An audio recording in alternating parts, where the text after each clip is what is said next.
What's up, Isaac? My name is Franco Varriano, and I am a third-year international development student. So you know those chairs in the DMS lounge on the second floor? I was sitting there doing some boring homework one day, and just as I was packing up and getting ready to go to class, I spin the corner and there's this giant roll-up poster that says International Leadership and Exchange Opportunities. So, being an international development student, I figured, yo, that applies to me. So I went over, put my name down, and I got an email, and within a few weeks, I was already on the database, checking out jobs and receiving invites from people all over the world, and I decided to pick one in Izmit, Kocaeli, because it seemed like the best kind of opportunity available, and hey, I had never actually pictured myself going to Turkey, and this was the best way and best time to get there. It was my first time international travel solo, and don't do it like me, but basically I didn't have a phone number, didn't have a cell phone, didn't have anything written down, and I didn't even know where to pick up my luggage, but thank God that my Isaac friends were there to pick me up.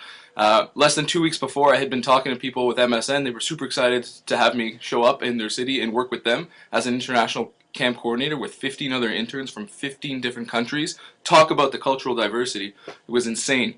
So in terms of day-to-day jobs, I actually got to work with a local group of Isaac students in Izmit, Kocaeli.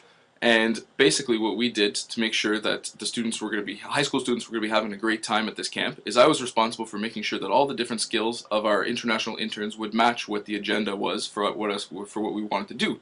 So basically, in the morning we would have a kind of sit-down PowerPoint presentation where we would talk to them and make them understand the theory behind what we were talking about, and in the afternoon we would break out and have some fun sessions. So we worked on personal and professional development, but also just hanging out with the students.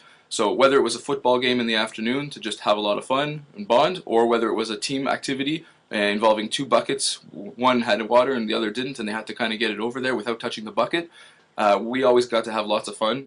So just to wrap up, I had an awesome summer in Turkey, met tons of people internationally that I'm now friends on Facebook with, great memories that'll last a lifetime, and I'm connected to an awesome network of young, outgoing people who all want to share the same experience. I think you should too. Please leave me your comments below. I'd love to hear what you have to say.